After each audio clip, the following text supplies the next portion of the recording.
بسم الله الرحمن الرحيم.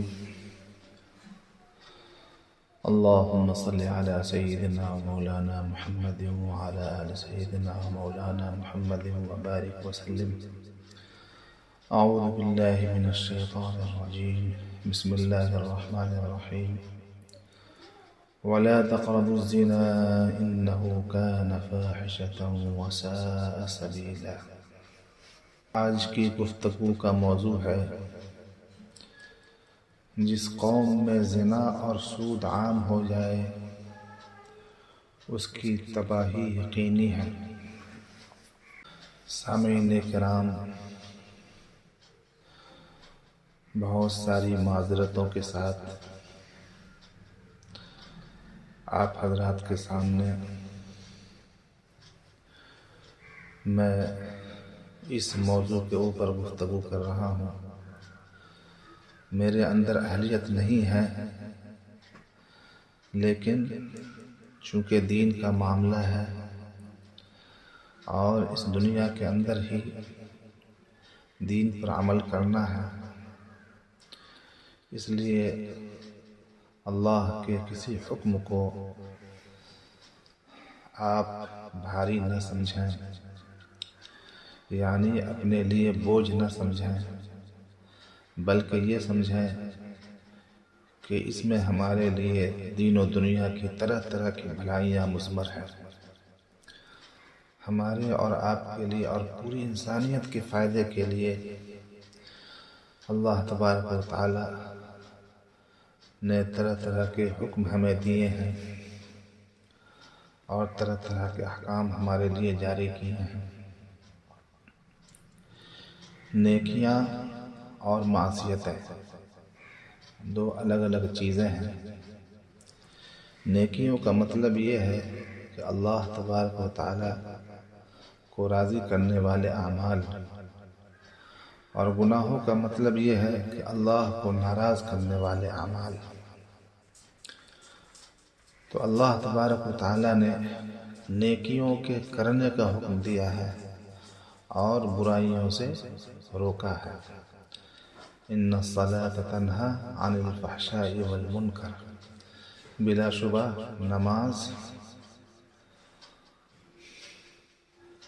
بے حیائیوں اور بری باتوں سے روک دیتی ہے۔ یہ عبادت کی خاصیت ہے۔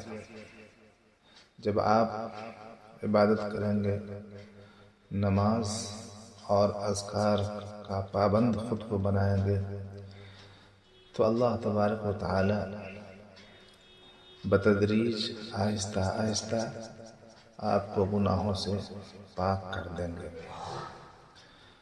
اس لیے کہ گناہگاری کی حالت میں اللہ کو راضی کرنا اور جنت میں جانا بہت مشکل ہے۔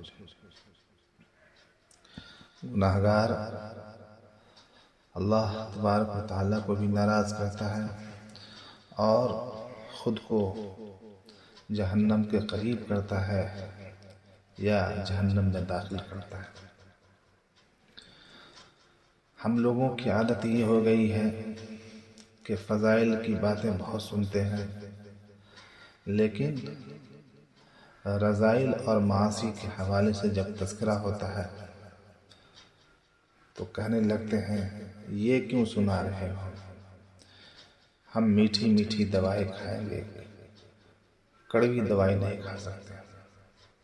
جیسے بچہ کا مزاج ہے، ایسے ہی آج ہماری قوم کے بیشتر افراد کا مزاج بنتا جا رہا ہے۔ اللہ معاف فرمائے۔ اللہ تبارک و تعالی نے حلال چیزوں کے ذریعے سے، اچھی چیزوں کے ذریعے سے متمتع ہونے اور فائدہ اٹھانے کا حکم دیا ہے، اور بری چیزوں سے، ناپاک چیزوں سے، گناہ کی چیزوں سے لذت اٹھانے سے منع فرمایا ہے۔ قرآن پاک میں کئی مقامات پر ہے اور حدیث پاک کے اندر بھی آیا ہے کہ 7 بڑے گناہ جو بڑے گناہوں میں بڑے گناہ ہیں، اکبر الکبائر جن کو کہا گیا ہے، ان میں سے ایک زنا کا بھی فعل ہے جو مرد و زن کے درمیان ہوتا ہے۔ ابھی جو آیت کریمہ میں نے پڑھی، وَلَا تَقْرَبُوا الزِّنَا إِنَّهُ كَانَ فَاحِشَةً وَسَاءَ سَبِيلًا، اس میں اللہ تعالیٰ فرماتے ہیں تم لوگ زنا کے قریب مت جاؤ، کیونکہ زنا یہ بہت ہی گندا اور برا راستہ ہے۔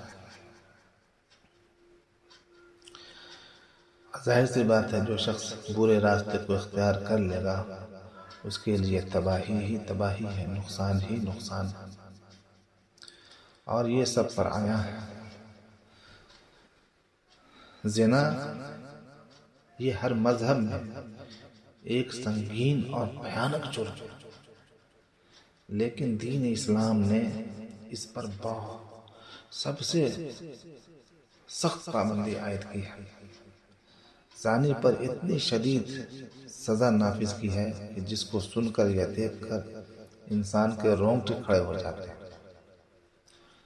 سوچیے شادی شدہ زانی کی اسلام میں سزا یہ ہے کہ اس کو مقتل میں لا کر پتھروں سے مار مار کر ہلاک و برباد کیا جائے، ہلاک و برباد کر دیا جائے، جب تک اس کی روح قفس عنصری سے پرواز نہ کر جائے تب تک مسلسل اس کو پتھروں سے مارا اور کچلا جائے۔ یہی حکم ہے۔ کیوں ایسا حکم ہے؟ تاکہ دوسروں کے لیے عبرت و نصیحت کا یہ سامان بن جائے کہ دوسرا پھر کوئی یہ حرکت نہ کرے، نہ برا راستہ پیدا ہو، نہ کوئی اس برا راستے پر چلے۔ اور اگر زنا کرنے والا غیر شادی شدہ ہے تو اس کو 100 کوڑے لگائے جائیں اور 1 سال کے لیے شہر بدر کر دیا جائے۔ یہ شریعت اسلامیہ میں، شریعت اسلامیہ نے زنا اور بے حیائی سے سختی سے روکا ہے۔ بدکاری سے کوسوں دور رہنے کی تعلیم دی ہے۔ آج کے معاشرے میں اگر کہا جائے کہ فلاں آدمی بدکار ہے تو کتنا برا لگتا ہے، تو یہ زنا جو ہے بدکاری ہے۔ اس کو بار بار آدمی ذہن و دماغ میں ڈالے، یہ بڑا جرم ہے، بڑا جرم ہے، اس کی نفرت کو اپنے اندر پیدا کرے تاکہ اس سے دوری بنانا آسان ہو جائے۔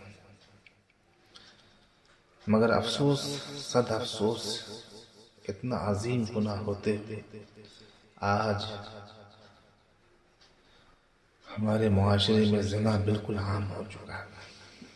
ہر طرف اباحیت پسندی اور جدت پسندی کا دور دورہ ہے۔ زناکاری و بدکاری اور فحاشی کثرت سے ہونے لگی ہے، اور عریانیت اور ننگا پن کی بہتات ہو گئی ہے۔ شرم و حیا، عفت و پاک دامنی، عزت و شرافت اور اچھے اخلاق و کردار کی گراوٹ حد سے زیادہ بڑھتی جا رہی ہے، حد ہو چکی ہے۔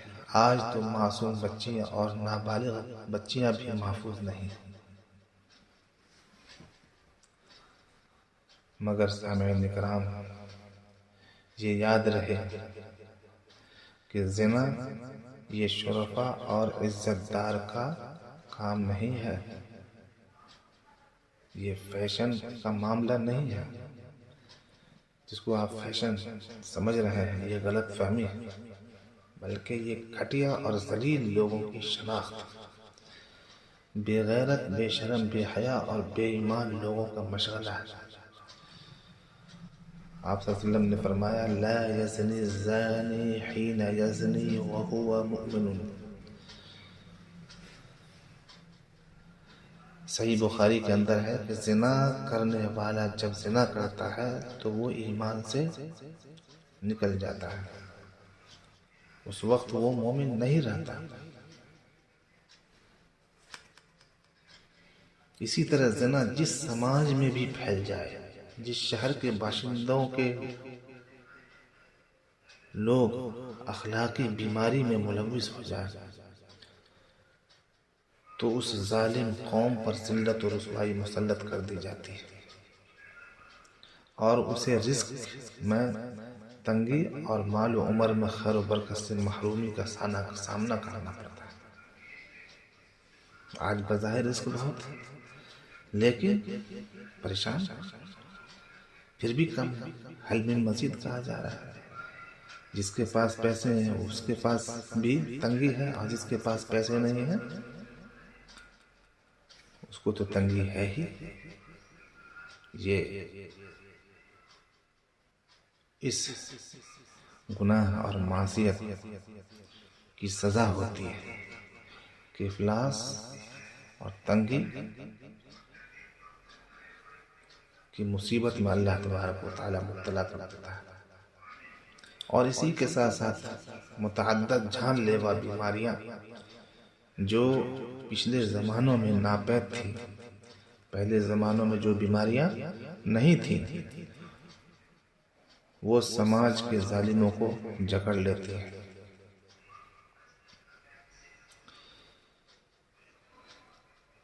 جیسا کہ رسول پاک صلی اللہ علیہ وسلم نے فرمایا، لم تظہر الفاحشة في قوم قط حتى يعلنوا بها إلا فشا فيهم الطاعون والأوجاع التي لم تكن مضت في أسلافهم الذين مضوا۔ جب جس قوم میں بے حیائی، بدکاری اور زناکاری بالکل عام ہو جائے تو اس میں طاعون اور جان لیوا بیماریاں عام ہو جاتی ہیں جو کہ پہلے کے زمانے میں ناپید تھی۔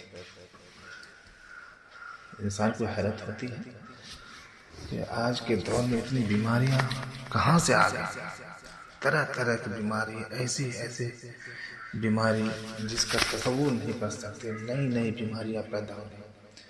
یہ کثرت زنا کی وجہ سے ہے دوستو۔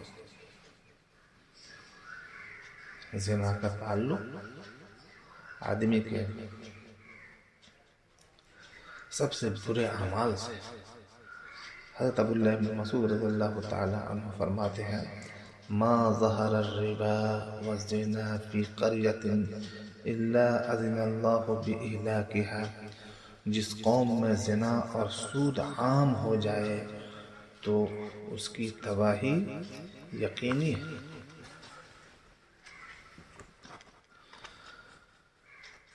خلاصہ یہ کلام یہ ہے کہ زنا سماج کا ایک سنگین اور مہلک مرض ہے، چاہے کوئی بھی سماج ہو۔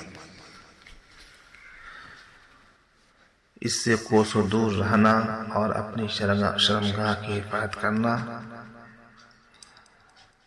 اہل ایمان کی ذمہ داری ہے۔ مگر افسوس آج کتنے ایسے نوجوان ہیں جو عشق و معاشقہ کی گندی لت اور بری روش میں مبتلا، شب و روز عیاشی و بے حیائی میں اپنی زندگی کھپا رہے ہیں۔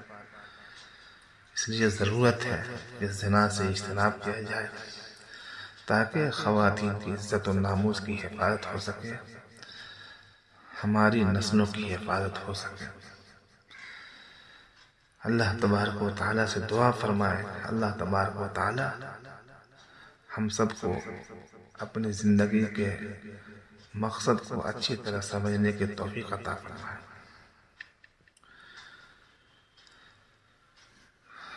سامعین کرام، اس وقت پوری دنیا میں تقریباً زنا کی بہتات ہے، زانیوں کی کثرت ہے۔ نیک اور صالح اور اچھے کردار کے حامل بہت خال نظر آتے ہیں، اور خدا کی قسم زنا کی کثرت قرب قیامت کی علامت ہے۔ نبی پاک صلی اللہ علیہ وسلم نے فرمایا، ان من اشراط الساعة ان يرفع العلم ويكثر الجهل ويكثر الزنا ويكثر شرب الخمر ويقل الرجال ويكثر النساء حتى يكون ل50 امرأة القیم الواحد۔ قیامت کی نشانیوں میں سے یہ ہے کہ علم اٹھا لیا جائے گا، جہالت عام ہو جائے گی۔ یعنی علم سے مراد ہے وہ علم جو ہدایت عطا کرتا ہے۔ آج ہمارا علم ہمیں ہدایت دے رہا ہے یا ضلالت اور گمراہی کی طرف ڈھکیل رہا ہے وہ ہم خود ہی فیصلہ کر سکتے ہیں۔ یہ مراد ہے علم سے۔ قیامت کی نشانیوں میں سے یہ ہے کہ علم اٹھا لیا جائے گا، جہالت عام ہو جائے گی، زنا کی کثرت ہوگی، خوب شراب پینے والے رونما ہوں گے، مرد کم ہو جائیں گے اور عورتوں کی تعداد بے شمار ہو جائیں گے، یہاں تک کہ ایک آدمی کی نگرانی اور ماتحتی میں 50 عورتیں ہوں گی۔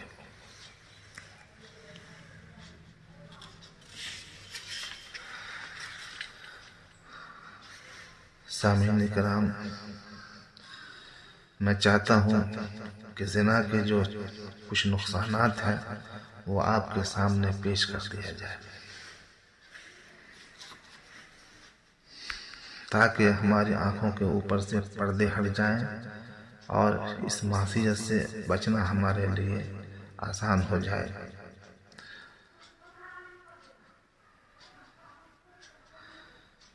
زنا کی وجہ سے ایمان کی روح مجروح ہو جاتی ہے، دل سے ایمان کی روشنی ماند پڑ جاتی ہے۔ زناکار سے اللہ تعالیٰ سخت ناراض اور غضبناک ہوتا ہے۔ زنا سے دل سخت اور سیاہ ہو جاتا ہے۔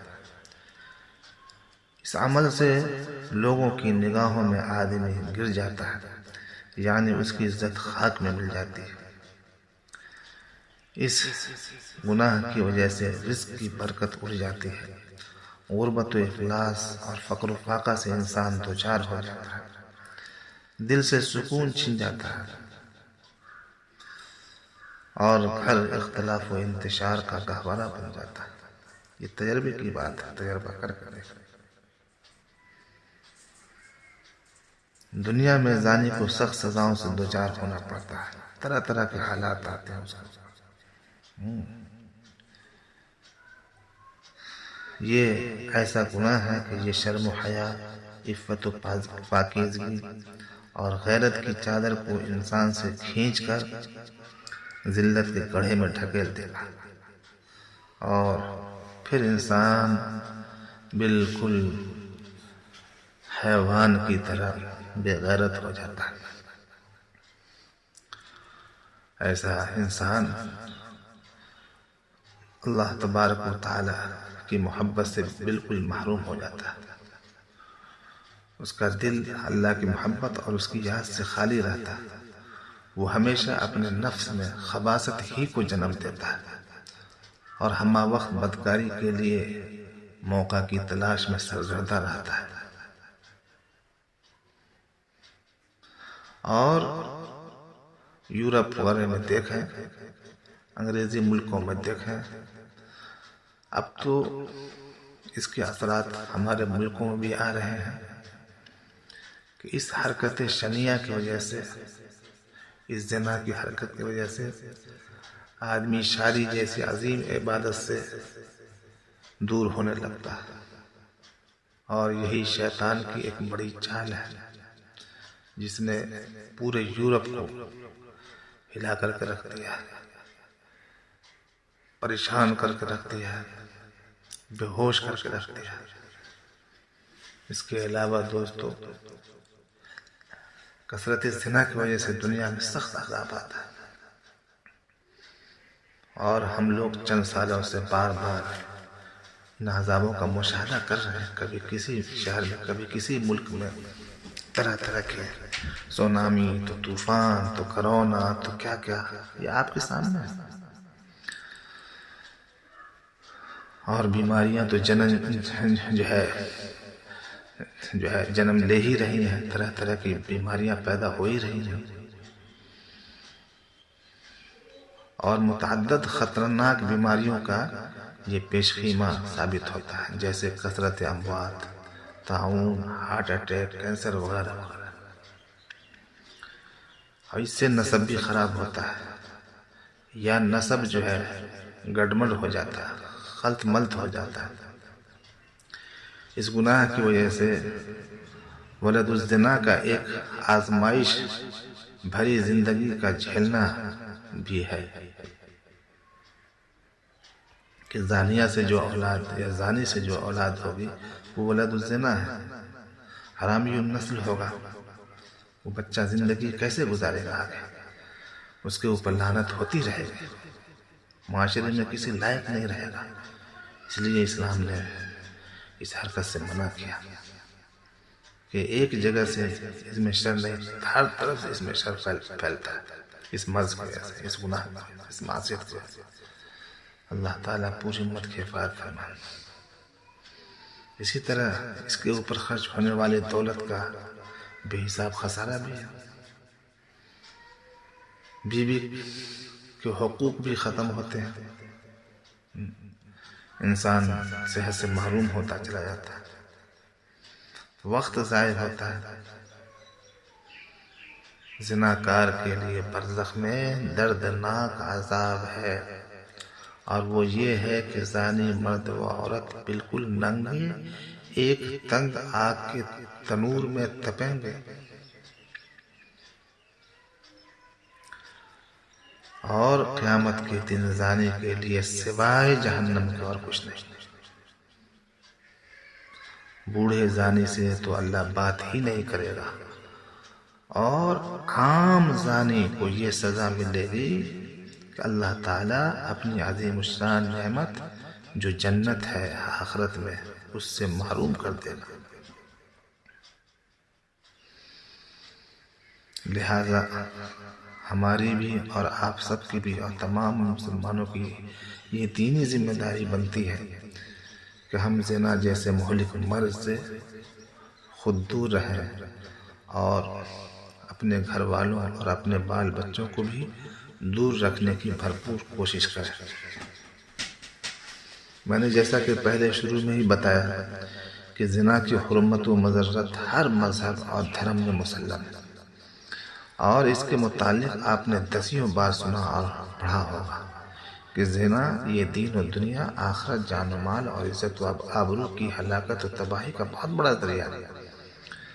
لیکن اس کے باوجود بھی زنا کے واردات روز بروز بڑھتے ہی جا رہے ہیں. معصوم اور نابالغ بچی آج کیا ہو رہی ہیں؟ اجتماعی آبرو ریزی اور قتل کے حادثات میں شب و روز شکار ہو رہی ہیں. اس کی وجہ یہ ہے کہ ہم زنا کی حرمت و مضرت کو تو سمجھتے ہیں، لیکن زنا کے اسباب و عوامل پر گہری نظر نہیں رکھتے، جس کے نتیجے میں آج بھی حیائی اور بدکاری کا دور دورہ ہے. اس لیے سامعین اکرام، آج سرسری طور پر آئیے ہم لوگ زنا کے اسباب اور عوامل کو اچھی طرح سمجھ لیں، تاکہ ہم سب زنا کے چور دروازوں کو اچھی طرح بھانپ لیں، پھر ان سے بچنے کی بھرپور کوشش کریں، اور شیطان کو بہکانے اور گمراہ کرنے کا موقع ہم خود فراہم نہ کریں. زنا کی طرف بڑھنے کے چند اسباب یہ ہیں: مرد اور زن کا اختلاط، عورت کا حجاب اور نقاب کا نہ لگانا، غیر محرم سے پردہ نہ کرنا، مخلوط تعلیم. مخلوط تعلیم یعنی ایک ساتھ لڑکے لڑکی کا پڑھنا لکھنا، بغیر محرم کے عورت کا اپنے گھر سے باہر سفر پر نکلنا، شادی بہت زیادہ تاخیر سے کرنا، جدید وسائل کا ناجائز استعمال کرنا، جیسے موبائل کا آج استعمال ہو رہا ہے. یہ موبائل بہت زیادہ بے حیائی اور زناکاری کا ذریعہ بن رہا ہے آج کے دور میں، اس لیے کہ مقصد ہی واضح نہیں ہوتا ہے کہ ہم کس مقصد سے موبائل استعمال کر رہے ہیں. مقصد واضح رہنا چاہیے، یا تو موبائل کے ذریعے کتابوں کو کام ہو، یا بہت ہی اہم کوئی نیوز ہو وہ دیکھنا ہو، یا پھر آفس کا کام ہو، سرکاری کوئی کام ہو، جو ضروری ہے آپ کی زندگی کے لیے ان کاموں کے لیے موبائل استعمال کریں، یہ مقصد بنا لیجیے اور اللہ سے دعا مانگ کر کے موبائل کو استعمال کیجیے کہ یا اللہ موبائل کے اندر جو گناہ ہے ان سے ہماری حفاظت فرما، اور کام کے لیے اس کو استعمال کرنے کی توفیق عطا فرما۔ آپ ہمت کریں گے تو اللہ تعالیٰ برائی سے، گناہوں سے آپ کو بچا لیں گے۔ نیت میں فطور ہوگا، فساد ہوگا کہ ہم موبائل کے ذریعے سے لطف اٹھائیں گے، اچھے مناظر دیکھیں گے، فحش مناظر دیکھیں گے، تو اپنے ہاتھوں سے یہ اپنے دین کو تباہ کرنے والی بات ہے۔ اللہ تبارک و تعالی موبائل کے بے جا استعمال سے ہم سبوں کی حفاظت فرمائے۔ اسی طرح انٹرنیٹ وغیرہ کا غلط استعمال کرنا، اسے جو ہے زنا کا راستہ کھلتا ہے۔ عورت کا گھر سے بے پردہ خوشبو لگا کر نکلنا، اس سے بھی زنا کا اسباب پیدا ہوتا ہے۔ عورت کا اجنبی مرد کو اور مرد کا اجنبی عورت کو دیکھنا، بنا ضرورت عام راستوں پر بیٹھنا، ایمان اور تقوی کی کمزوری کی بنا پر یہ اسباب زنا پیدا ہوتے ہیں۔ زوجین کا حق زوجیت کی ادائیگی میں خیانت کرنا، اسی طرح بے غیرت اور بے حیا نوجوانوں کی صحبت اختیار کرنا، اسی طرح فحش میگزین اور مجلات کا مطالعہ کرنا، نیم برہنہ تصاویر کا مشاہدہ کرنا، فحش فلم دیکھنا، گانے اور میوزک کا عادی ہونا، نشہ آور اشیاء کا استعمال کرنا، چاہے وہ شراب کے علاوہ دوسری چیزیں ہوں، مثلا گٹکا وغیرہ ہے یا اور بھی نشیلی جو پویا وغیرہ استعمال ہوتی ہے۔ اسی طرح سیر و سیاحت کے لیے اپنی اولاد کو بالکل آزاد چھوڑ دیں، اس سے بھی زنا کے اسباب پیدا ہوتے ہیں۔ پیسے کمانے کے لیے عورتوں اور بچیوں کو دکان پر مقرر کرنا، یہ بہت گندی عادت ہے، اس سے بھی زنا کے راستے کھلتے ہیں۔ آخرت کے حساب و کتاب اور آتش دوزخ سے بے خبر اور بے فکر رہنا، اگر آخرت کی فکر ہی نہیں ہے تو ظاہر سی بات ہے بے حیائی کرے گا، آدمی کو پرواہ نہیں ہوگی۔ غیر محارم سے خلوت میں ملنا جلنا، عورت کا اجنبی مردوں سے نرم لہجے میں گفتگو کرنا، شرعی قانون شرعی حدود کا نفاذ نہ ہونا، اپنی اولاد کو دینی تعلیم سے دور رکھنا اور ان کے اندر دینی مزاج نہ پیدا کرنا، ان اسباب کی وجہ سے زناکاری کی طرف لوگوں کے قدم بڑھتے ہیں۔ یہ میں نے چند اسباب بتا دیے جو زنا کے لیے محرک ہوتے ہیں۔ اگر ہم نے ان سے دوری اختیار کی تو زنا سے بچنا ہم سبوں کے لیے بہت ہی آسان ہو جائے گا۔ اللہ تعالیٰ جو رب العالمین ہے، آپ اور ہم سب مل کر دعا کریں، اللہ تعالیٰ ہمیں بھی، آپ کو بھی اور تمام مسلمانوں کو زنا کی قبیح حرکت سے اور معصیت سے بچنے کی توفیق عطا فرمائے۔ آمین یا رب العالمین۔ وصلی اللہ وسلم علی سیدنا محمد وعلی آلہ وصحبہ اجمعین برحمتک یا ارحم الراحمین والحمد للہ۔